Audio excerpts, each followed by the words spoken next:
problem that we are destroying the very basis of our life, which is the planet. So what should have been a boon, we are making a curse out of it.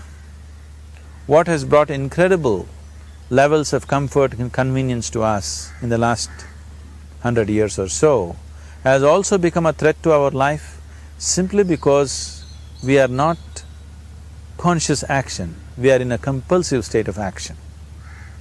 So organizing our minds fundamentally means moving from a compulsive state of activity to a conscious state of activity.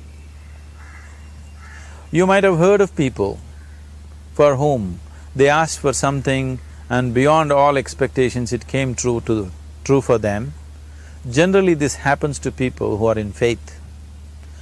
Now, let's say you want to build a house.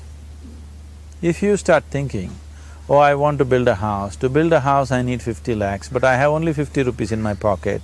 Not possible, not possible, not possible. The moment you say not possible, you're also saying I don't want it. So on one level, you're creating a desire that you want something, on another level, you're saying I don't want it. So in this conflict, it may not happen. Someone who has some faith in a god or in a temple or whatever, who is simple-minded. Faith works only for those people who are simple-minded. Thinking people, people who are too much thinking, for them it never works. A childlike person who has a simple faith in his god or his temple or whatever, he goes to the temple and says, Shiva, I want a house. I don't know how, you must make it for me.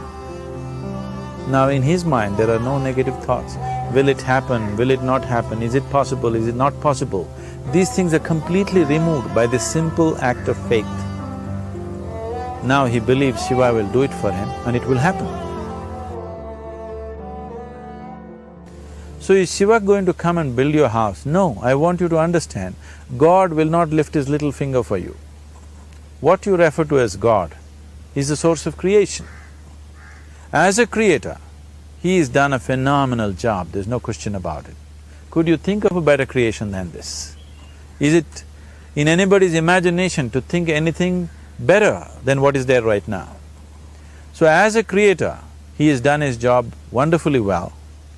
But if you want life to happen the way you want it, because right now, the very crux of your happiness and your well-being is this, if at all if you're unhappy, the only and only reason why you're unhappy is life is not happening the way you think it should happen. That's all it is. So if life is not happening the way you think it should happen, you're unhappy. If life happens the way you think it should happen, you are happy. It's as simple as that. So if life has to happen the way you think it should happen, first of all, how you think, with how much focus you think, how much stability is there in your thought, and how much reverberance is there in the thought process will determine whether your thought will become a reality or is it just an empty thought. Or how you do not create any impediments for your thought by creating negative thought process. This possible, is something possible or not possible, is destroying humanity. What is possible and not possible is not your business, it's nature's business. Your business is just to strive for what you want. Right now you're sitting here, if I ask you two simple questions, I want you to just look at this and answer this. Right now from where you're sitting, can you just fly off? You say no. Right now from where you're sitting, can you get up and walk? You'll say yes. What is the basis of this? Why you say no to flying and yes to walking? Because past experience of life, many times you've gotten up and walked, never did you fly off. Or in other words, you're using the past experience of life as a basis for deciding whether something is possible or not possible. Or in other words, you have decided that what has not happened till now cannot happen in your life in future. This is a disgrace to humanity and the human spirit. What has not happened till now on this planet can happen tomorrow. Human beings are capable of making it happen tomorrow. So what is possible and what is not possible is not your business. That is nature's business. Nature will decide that. You just see what is it that you really want and strive for that.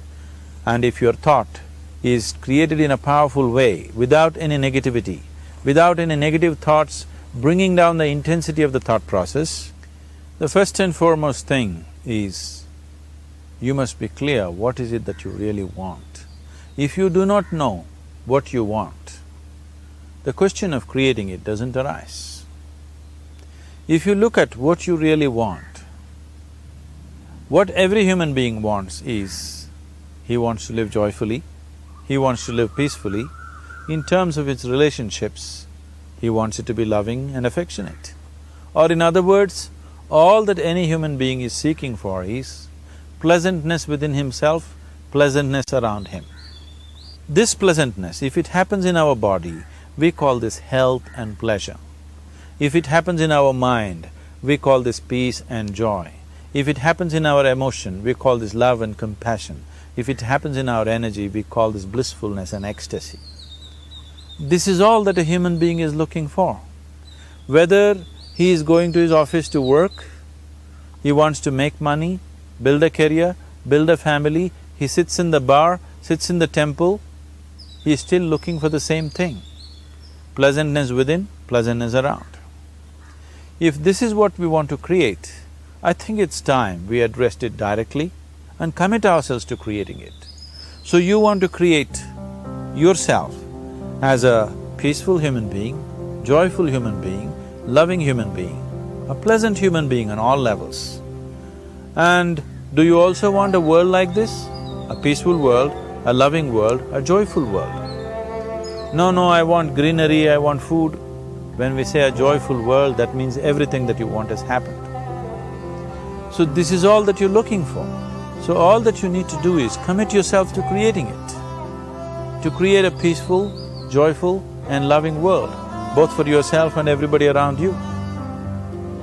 Every day in the morning, if you start your day with this simple thought in your mind, that today, wherever I go, I will create a peaceful, loving and joyful world. If you fall down 100 times in the day, what does it matter? For a committed man, there is no such thing as failure. If you fall down 100 times, 100 lessons to be learnt. If you commit yourself like this to creating what you really care for, now your mind gets organized. Once your mind gets organized, the way you think is the way you feel, your emotion will get organized. Once your thought and emotion is organized, your energies will get organized in the same direction. Once your thought, emotion and energies are organized, your very body will get organized. Once all these four are organized in one direction, your ability to create and manifest what you want is phenomenal. You are the creator in many ways. That which is the source of creation is functioning within you every moment of your life. It is just that, have you kept access to that dimension or not? Organizing the four basic elements of your life will give you that access. There are tools and technologies to do this. The whole science of yoga, the whole technology that we refer to as yoga is just about this, transforming yourself from being just a piece of creation to become a creator.